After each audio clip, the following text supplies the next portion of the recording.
Olá, queridos, graça e paz a todos. Deus abençoe a todos ricamente. Deus abençoe a todos abundantemente. Que bom estarmos juntos nessa manhã de domingo. Sejam todos muito bem-vindos a essa transmissão. Na verdade, sejam bem-vindos à casa do Senhor. Este não é outro lugar senão a casa do nosso Deus. Que bom ter você com a gente nesta manhã maravilhosa de domingo. Domingo de carnaval, muita gente de feriado, muita gente viajando, muita gente dando um tempo aí, né, desacelerando. E isso é bom. Nossa igreja não está com as portas abertas hoje. A nossa igreja está online. Estamos aqui online nessa transmissão dessa manhã. Sejam todos muito bem-vindos. Você, membro da nossa igreja de Nova Vida no Jardim Alcântara, e você, membro de qualquer outra denominação, ou de denominação nenhuma, você que é de outra religião, você que é de outra matriz religiosa, seja muito bem-vindo. Nosso propósito aqui é louvar ao Senhor, é cantar louvores, estudar a palavra, é escola bíblica dominical, é um momento de culto de domingo e você é muito bem-vindo, ok? Nós vamos orar, eu quero orar com você para a gente começar a nossa transmissão de forma abençoada. Senhor, em nome de Jesus, nós agradecemos ao Senhor o privilégio de estarmos aqui na Tua presença, juntamente com os nossos irmãos em Cristo, espalhado por todo este Brasil e por todo este mundão do Senhor. Que a Tua mão esteja sobre nós. Aceita nosso louvor, aceita a nossa adoração, aceita o nosso culto dessa manhã. Fala conosco também, Senhor, pela Tua palavra, ministra ao nosso coração coisas tremendas, é o que nós te pedimos, e isto fazemos com o perdão dos nossos pecados e no nome do Senhor Jesus. Amém e amém e graças a Deus. Eu quero cantar um louvor com você, quero nessa manhã me atrever, né, a cantar um louvor e tocar aqui juntamente com você nessa manhã maravilhosa. Então vamos lá, eu queria que você então cantasse comigo. Se você conhece o louvor, se conhece a música, então nós vamos cantar juntos aí para a glória do Senhor, ok?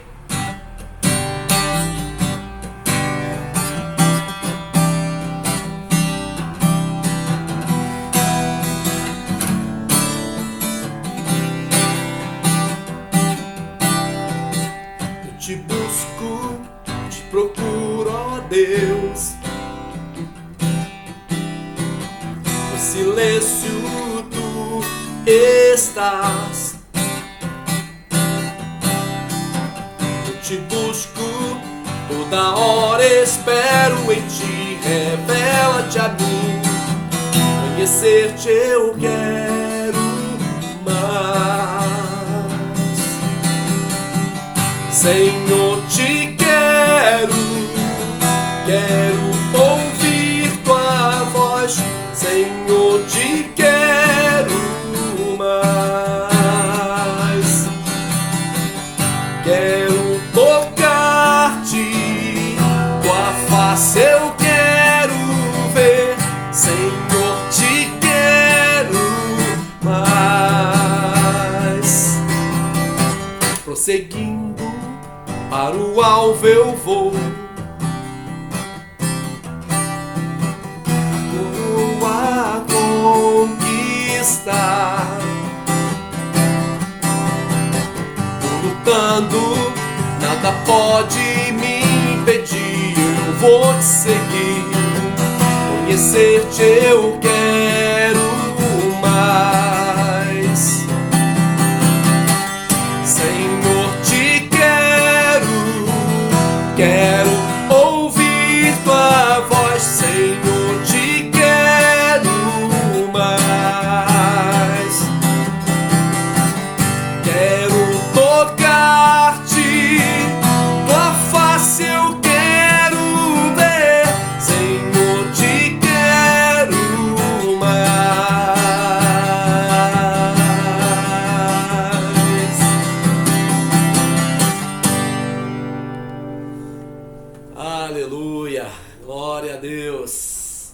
Senhor receba o nosso louvor, que o Senhor receba a nossa adoração na manhã desse dia. Bom, queridos, eu quero, antes de ministrar aqui a palavra dessa manhã, antes da gente compartilhar aqui a palavra de Deus, eu quero fazer aqui alguns comunicados, alguns avisos importantes. Nós estamos aí numa grande expectativa da nossa mudança para o nosso novo local, nosso novo endereço. É uma grande alegria no nosso coração podermos estar nessa expectativa. Afinal de contas, já se passaram aí 21 anos, de existência dessa igreja e nós não tínhamos o nosso local próprio ainda. Aprove ao Senhor no ano de 2019, no finalzinho de 2019, nos deu a oportunidade de comprarmos um espaço. E nós compramos esse espaço. Esse espaço está numa pendenga judicial com o inquilino que está ocupando esse espaço por 2 anos. Já estamos em fevereiro, final de fevereiro de 2022 e o espaço ainda não foi liberado. A expectativa é que até o dia 25 de fevereiro, esse mês agora, esteja então o espaço sendo liberado, ok? Então nós estamos aí nessa expectativa de que nesses próximos dias nós tenhamos aí as chaves nas mãos e começarmos uma mudança ali para o nosso local. Então estamos nos organizando para isso, vamos ter um investimento ali para uma reforma, não uma reforma ampla, geral, completa, mas uma pequena reforma a princípio para entrarmos com a igreja e sairmos desse aluguel, e passarmos a pagar então a prestação do nosso imóvel e não mais um aluguel. Então não vamos investir muito no primeiro momento, mas precisamos fazer algo para ocupar o espaço, ter um galpão, tudo direitinho, para a gente estar lá cultuando ao Senhor. Então eu peço a você que agora mesmo, na sua fidelidade ao Senhor, com seu dízimo, com sua oferta, você esteja aí contribuindo para esse momento acontecer. Nós precisamos fazer alguns investimentos naquele local, com segurança, com todo o monitoramento, com câmeras de segurança, com a segurança de acessibilidade. Precisamos fazer lá o altar do Senhor, precisamos instalar o batistério, forro, iluminação, refrigeração, todas essas coisas nós temos aqui onde estamos e vamos tirar daqui e colocar lá. Então é um custo com instalação e tudo mais, ok?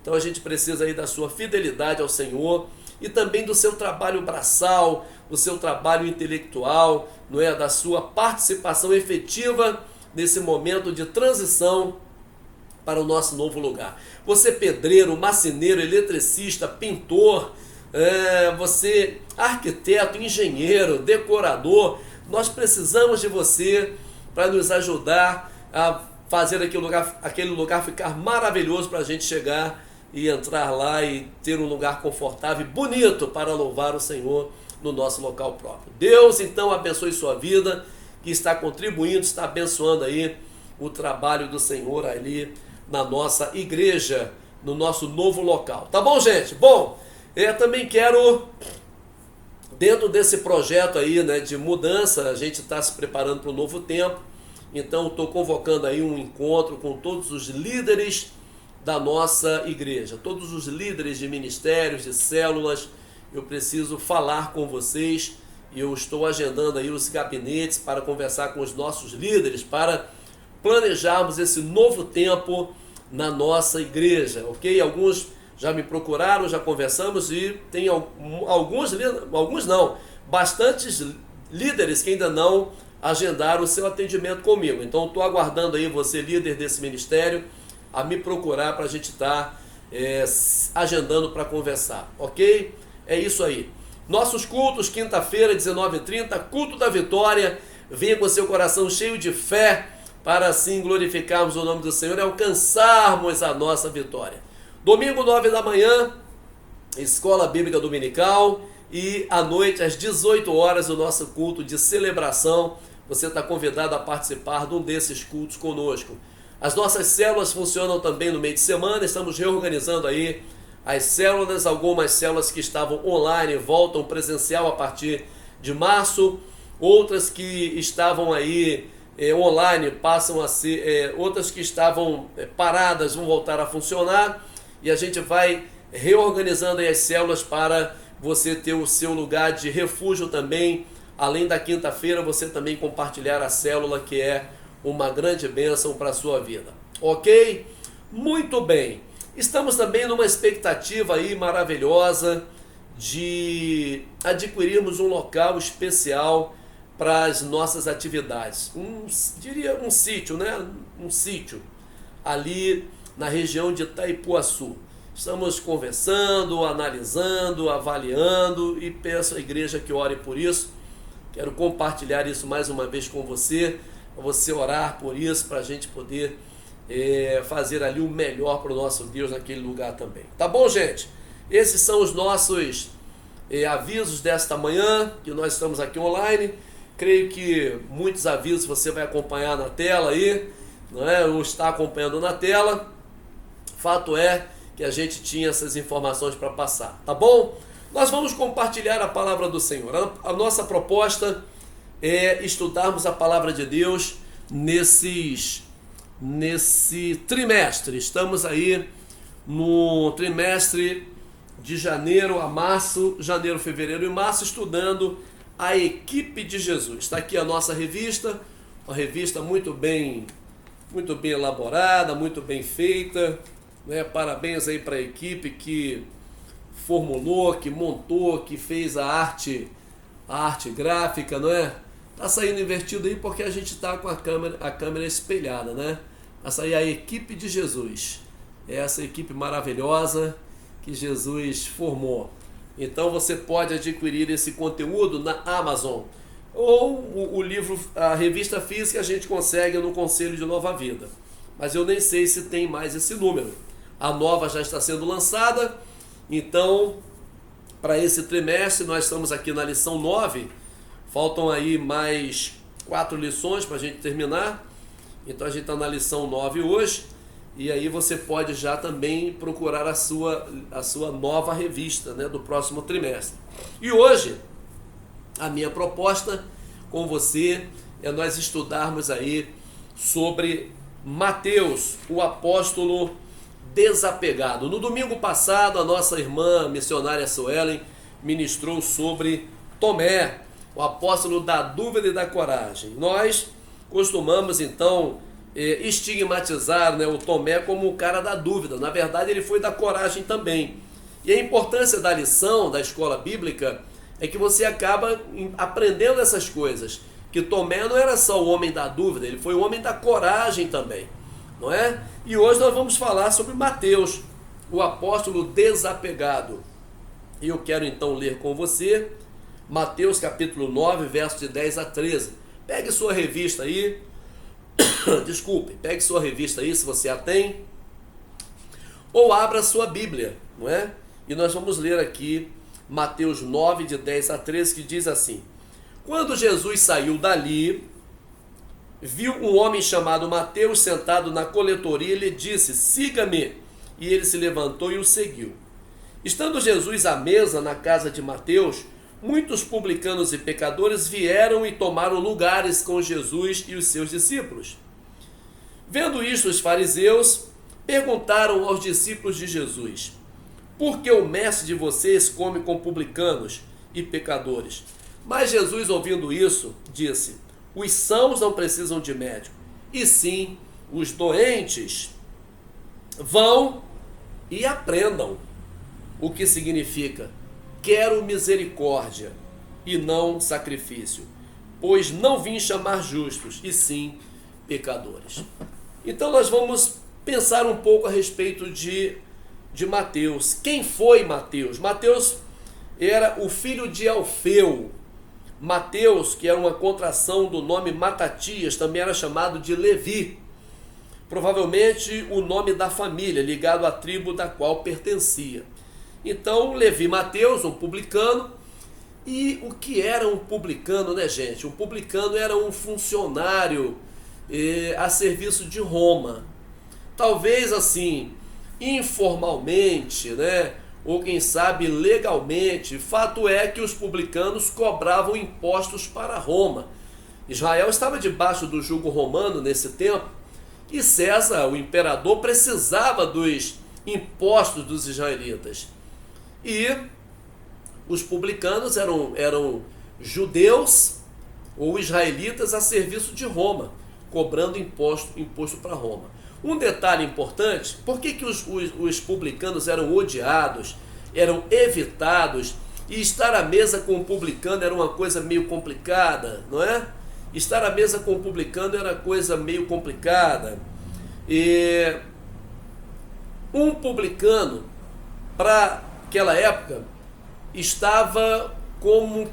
Os publicanos estavam na mesma categoria das prostitutas.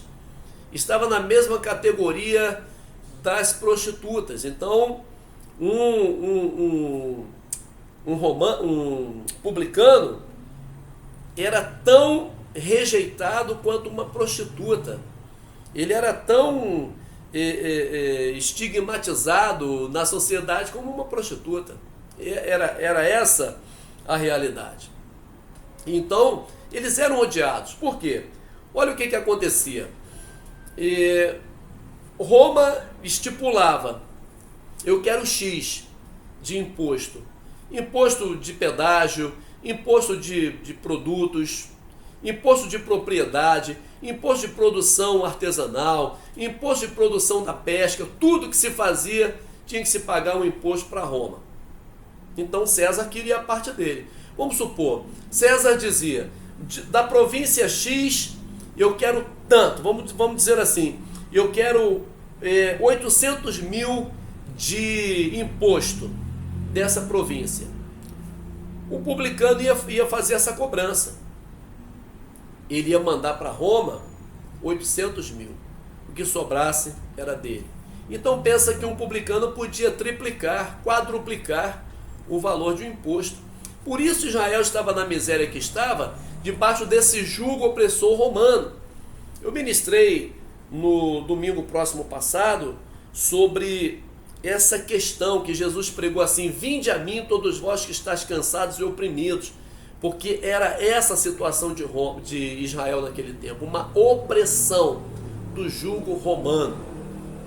Então um publicano, cobrando imposto para Roma, podia acharcar, podia cobrar 3, 4 vezes mais. Por isso eles eram tão odiados assim. E Jesus chama o publicano para fazer parte da sua equipe, o que me dá a entender que Jesus não fazia acepção de pessoas e que ele pode usar qualquer pessoa, não importa a casta, não importa a origem, não importa quem seja essa pessoa. Se Jesus Cristo quiser, ele pode usar essa pessoa. Então não há acepção de pessoas, e Jesus chama Mateus, um publicano, para fazer parte da sua equipe, não é? Eu creio que Jesus se valia dessas situações e ele trazia para a equipe dele pessoas que seriam úteis nesses círculos.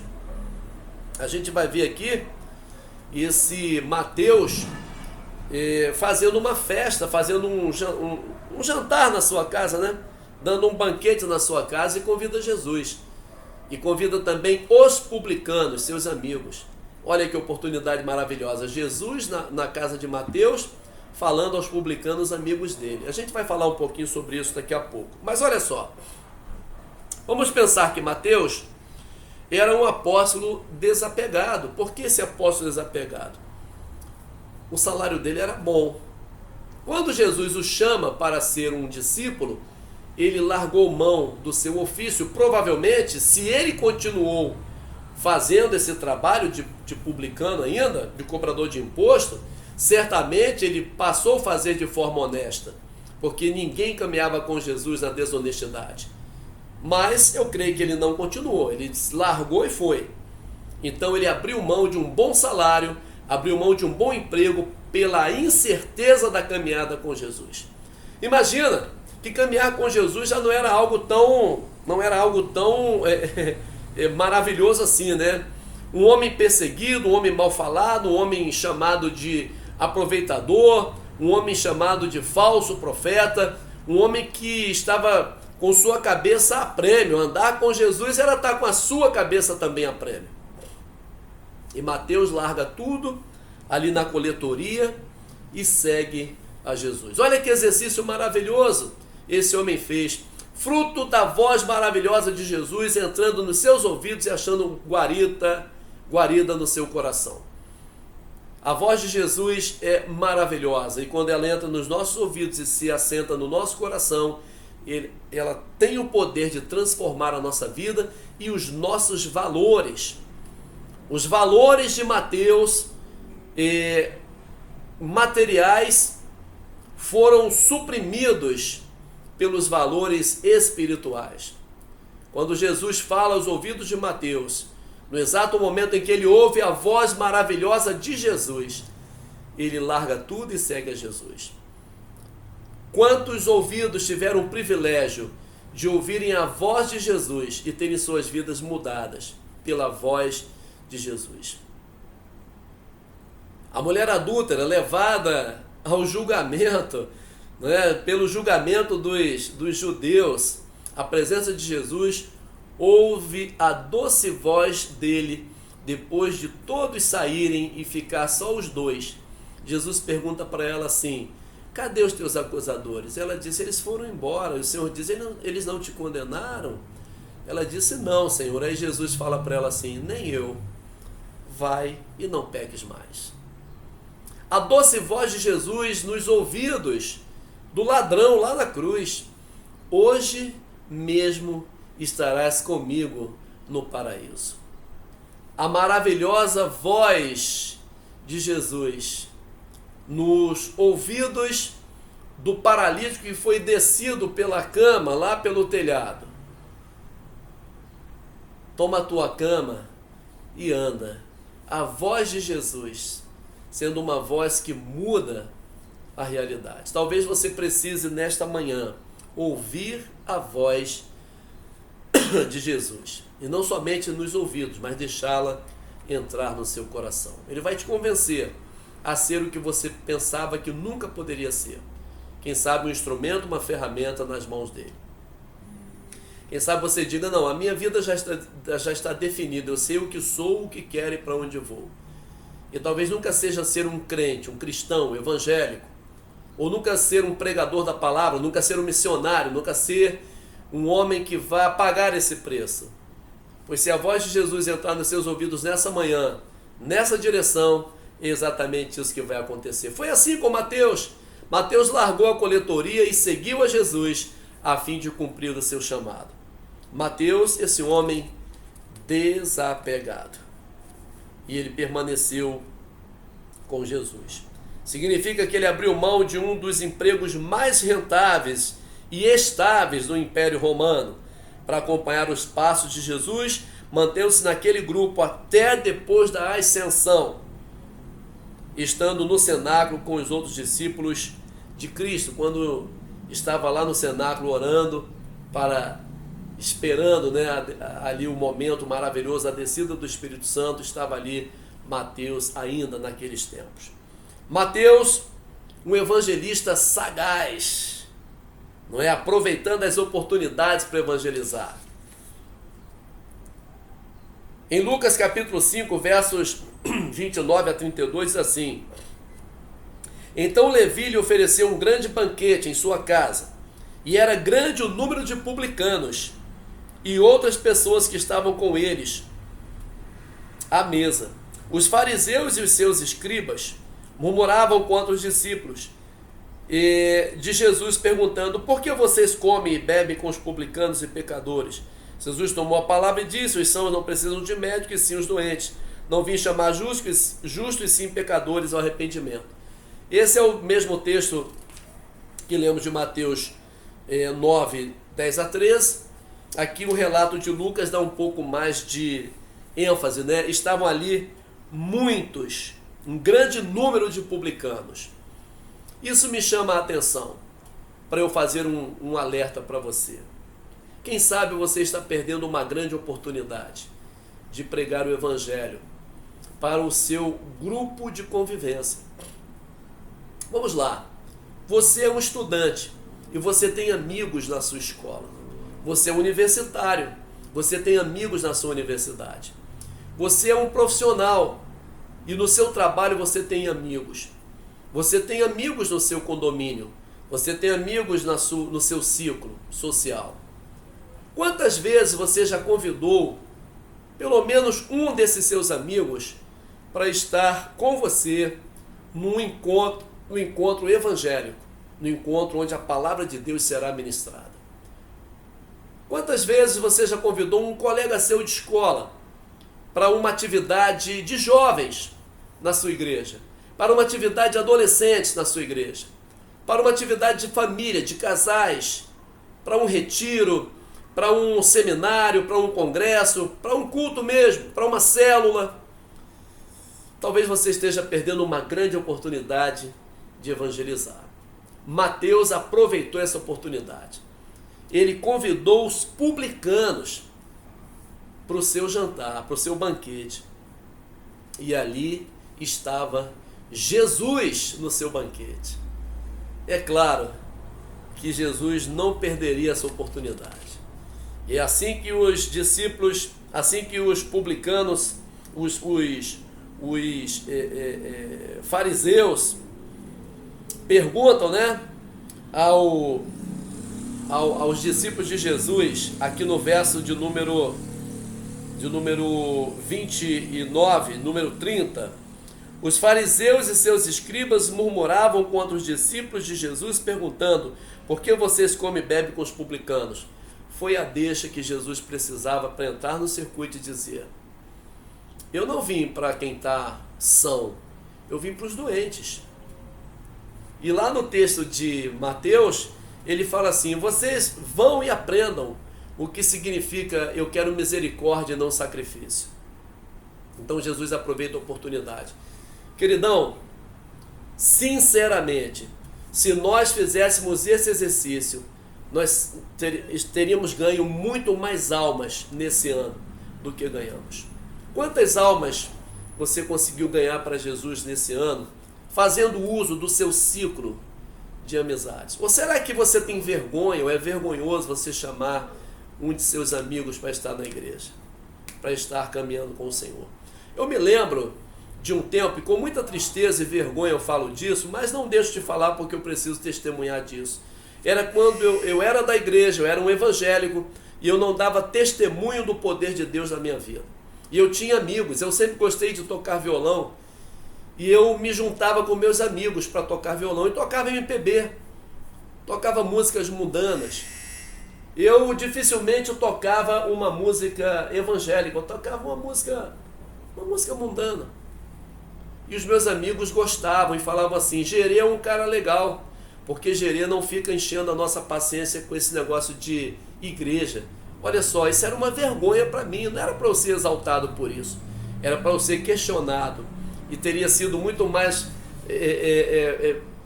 válido para mim se meus amigos falassem assim: pô, cara, você não é crente? Você está tocando essas músicas, você não prega para gente? Mas não. Eu não aproveitava a oportunidade de levar os meus amigos a Jesus. E hoje eu lamento, né, não ter feito isso com o dom que Deus me deu da música. Talento eu acho que eu não tenho, não sou muito talentoso para música não. Eu toco e canto algumas músicas. Já toquei e cantei mais. Hoje o Ministério do Louvor está na mão de pessoas com certeza mais competentes do que eu. Enfim, mas era uma oportunidade, uma ferramenta que eu tinha. Dos meus amigos que gostavam de música, meus amigos que gostavam da MPB, meus amigos que gostavam do violão. Eu me assentava com eles e não falava de Jesus para eles. Então veja que oportunidade Mateus teve e levou os publicanos para esse banquete, e era exatamente a deixa que Jesus precisava. Deixa esse alerta aqui então, nessa EBD para você, queridão, não é? Aproveita o seu ciclo de amizades e ganhe os seus amigos para Jesus. Ganhe os seus amigos. Olha, você vai estar oferecendo para eles algo maravilhoso que você quer para você, então você quer para eles também. Você quer o céu de glória, você quer a vida eterna e você está lutando e batalhando por isso. E quem sabe os seus amigos estão caminhando para o inferno, com uma vida dissoluta, distante do Senhor, se drogando, se prostituindo, adulterando, mentindo, se drogando, fumando. E você tem a oportunidade de chamar essa galera para estar com Jesus. Tinha uma instituição muito forte por aqui, né, na nossa região aqui, a ADONEP, Associação de Homens de Negócio do Evangelho Pleno. Essa associação conseguia chegar onde eu não conseguia. Os empresários chamavam seus amigos empresários para uma reunião. E muitos empresários conheceram a Jesus através da ADONEP. É uma instituição fundada, dirigida pelo saudoso Custódio Rangel. Queridão, aproveite a ferramenta que você tem e chame os seus amigos para Jesus. Jovem, seja motivado, se anime em ganhar os seus amigos para Jesus. Esse ciclo de amizade que você tem lá fora, traga esse ciclo aqui para dentro da igreja. Seus amigos de escola, seus amigos do futebol, seus amigos da faculdade, seus amigos do trabalho. Aproveite, ganhe essa galera para Jesus. Mateus aproveitou e convidou os seus amigos. Isso significa que Mateus, então, usava essa ferramenta maravilhosa para testemunhar de Jesus. Porque Mateus convidou coletores de impostos e outros indivíduos desprezíveis na sociedade judaica?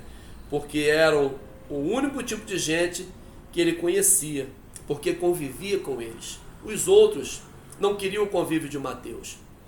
Mateus ia convidar uma pessoa de bem, porque ele não tinha convívio com eles. Mateus convidou os seus pares.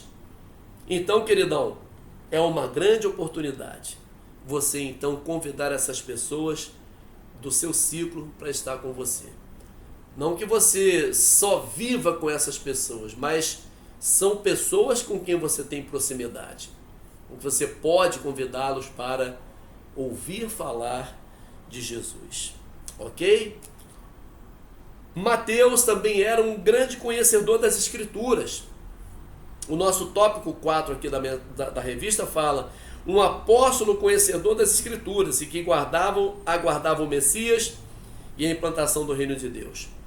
Mateus demonstrou que conhecia a fundo o Antigo Testamento, porque no Evangelho de Mateus ele cita 60 vezes mais que Marcos, Lucas e João juntos as leis. Então ele cita muitas vezes partes das leis e dos salmos e dos profetas.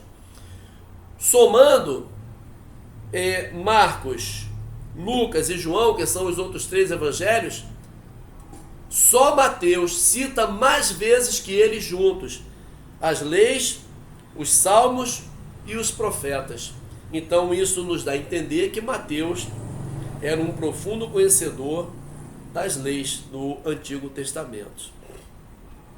Historiadores supõem que ele tenha realizado esses estudos por iniciativa própria, uma vez que não podia adentrar na sinagoga para ouvir a palavra de Deus, pela má fama que precedia aos publicanos. O que quer dizer? Que ele não podia ir na sinagoga, porque ele era um publicano.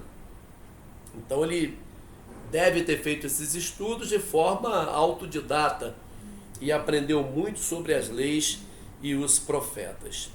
Isso mostra que ele acreditava em Deus e, por ter conhecimento do registro da revelação divina, ele compreendia a promessa a respeito do Messias, a quem aguardava. Os relatos que ouvia a respeito de Jesus fizeram largar a sua estabilidade financeira e correr e caminhar junto com o Messias. Vale notar que a palavra reino é escrita 53 vezes no Evangelho de Mateus. Por isso, Mateus também é chamado de o Evangelho do Rei. Concluindo o nosso estudo, e a gente foi bastante sucinto e breve aqui para esse vídeo não ficar tão grande, essa transmissão não ficar tão cansativa. Concluindo, Mateus é um homem alcançado pelo perdão. Se o seu irmão pecar contra você, vai repreenda-o em particular. Se ele te ouvir, você ganhou seu irmão. Mateus 18,15. O chamado de Mateus foi direto e pessoal e convincente. Após sua conversão, Mateus tinha consciência do seu pecado e da sua ganância e de que estava traindo o seu próprio povo. Ele sabia que era culpado de corrupção, extorsão, opressão e abuso. No entanto, Jesus simplesmente lhe disse: siga-me. Mateus sabia que nesse chamado havia uma promessa inerente de perdão dos seus pecados. Seu coração há muito ansiava por esse perdão, e assim ele se levantou sem hesitar e dedicou o resto da sua vida a seguir a Cristo. Ninguém que põe a mão no arado e olha para trás é apto para o reino de Deus, Lucas 9,62. Apesar de Mateus ter escrito o seu evangelho pensando no público judaico, a tradição histórica diz que ele ministrou aos judeus, tanto em Israel como em outros lugares, durante muitos anos, antes de ser martirizado pela sua fé. E eu quero me deter um pouquinho nesse final aqui, falando sobre ser martirizado por causa da sua fé. Nós estamos vivendo dias bastante atípicos no contexto evangélico. O evangelho experimentou um tempo de estigmatização. Ser crente é ser ridículo, ser crente é ser retrógrado, ser crente é ter os olhos tapados, isso é coisa de gente sem instrução, isso é coisa de gente sem cultura. O evangelho passou por esse período em que era olhado de uma forma meio que de lado, né? Um povo estranho, um povo esquisito, um povo ralé. Depois o evangelho alcançou um status melhor. E a gente viu grandes nomes da sociedade se converter. E ser cristão passou a ser uma coisa meio elitizada. O cristão passou a prosperar, a enriquecer, ter grana, estar agora cotado no meio de pessoas importantes, valorosas. O cristão foi pro mundo da política, o cristão virou o grande empresário, o cristão virou uma elite. E aí veio uma visão do neopentecostalismo, com uma igreja moderna, uma igreja diferenciada, com muito mais cor, brilho, alegria, cultos dinâmicos, lotação de estádios, cruzadas, televisão, rádio, e a igreja bombou. E chegamos no século 20, 21, a igreja vivenciando essa realidade. Agora nós estamos vivenciando uma outra realidade. A igreja sendo perseguida. A igreja sendo colocada como um perigo para os planos políticos de uma nação, da nação brasileira. A igreja sendo posta como um perigo para a democracia. Você imagina o que é pensar que a igreja seja antidemocrática, né? Eu quero que vocês me digam qual é a instituição, além da igreja, que respeita mais a Constituição brasileira e que respeita mais as instituições democráticas dessa nação. A igreja que apregoa o respeito às autoridades, a igreja que apregoa o temor a Deus e às autoridades, a igreja que prega assim que você não deve desrespeitar uma autoridade, você deve respeitar o professor, a polícia, os ministros, os cargos eletivos, você deve respeitar o governador, o presidente, o prefeito, você deve respeitar seu pai, sua mãe. A igreja sempre pregou o respeito, mas hoje a igreja é vista como uma ameaça à escalada do poder de um determinado grupo político na nossa nação. E não demora muito, a igreja terá os seus direitos questionados e até mesmo caçados. Nessa época, todos os apóstolos do Senhor Jesus, com exceção de Judas, que suicidou-se, foi substituído por Matias, para continuar o grupo dos 12, e João. Todos os outros discípulos, com exceção de Judas e João, morreram pelo viés do martírio, crucificados, mortos à espada, torturados, atravessados à espada, incendiados em praça pública, coberto de piche, incendiado em praça pública. É claro que eu creio que com os olhos do mundo sobre essa questão, isso talvez não aconteça, mas vai acontecer uma perseguição de cassação de direito das igrejas. E eu penso que nós precisamos estar prontos, como Mateus esteve e todos os outros discípulos estiveram, para suportar, talvez não o martírio da morte, mas a perseguição, de você ser proibido de acessar determinado serviço porque você é crente, de você sofrer o preconceito religioso na escola, o seu filho, porque é filho de crente. Tá me entendendo, queridão? Então abre os seus olhos. E eu vou ser claro aqui. Não posso ficar em cima do muro. Vocês me conhecem. E como seu pastor, e como um pastor evangélico, eu demarco uma posição. Tá certo? Eu demarco uma posição. Eu não apregoo e nem uso o púlpito da nossa igreja para dizer seja isso ou seja aquilo. Sou de direita ou sou de esquerda. Eu sou de Cristo, mas eu não sou cego. Eu sou de Cristo, mas eu não sou burro. Eu não estou de antolhos. Eu estou enxergando tudo à minha frente. Então, abre seus olhos, querido. Abre seus olhos. Porque não demora muito e você vai ver uma perseguição se estabelecendo contra a igreja do Senhor Jesus. E esse estudo termina aqui dizendo que Mateus pregou, ministrou aos judeus, tanto em Israel como em outros lugares, até ser martirizado pela sua fé. Então, se nós estamos aprendendo com Mateus, estamos aprendendo que a nós também pode acontecer a mesma coisa e você precisa estar muito bem preparado para isso. O tempo chega em que os verdadeiros cristãos serão revelados. Na verdade, a pandemia que se instalou em 2020 já demonstrou os verdadeiros e os falsos.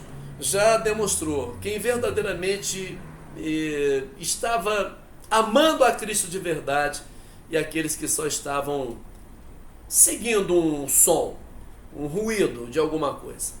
Que o Senhor nos ajude, que o Senhor nos abençoe rica e abundantemente. Fica aqui algumas perguntas para a sua reflexão. Quem eram os publicanos?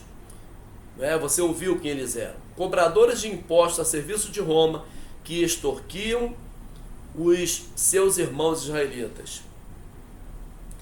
E eram estigmatizados e postos no mesmo nível das prostitutas. Que atitude exemplar de Mateus devemos copiar? Mateus desapegado, Mateus que, quando ouviu o que verdadeiramente era importante, deixou tudo de lado e foi seguir a voz do Mestre. Deixou de ouvir todas as outras vozes e foi seguir a voz do Mestre. O que levou Mateus a abandonar tudo e seguir a Jesus?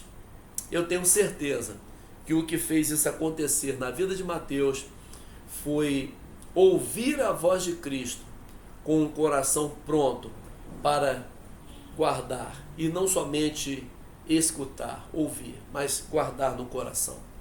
Que o Senhor te abençoe rica e abundantemente. Um beijo para todos vocês.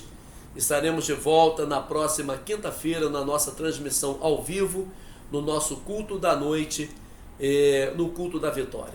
Beijo para todos vocês, a paz do Senhor Jesus. Obrigado pessoal da Mídia Viva pela transmissão de excelência. Obrigado a todos os nossos membros e visitantes dessa live, desse culto, né?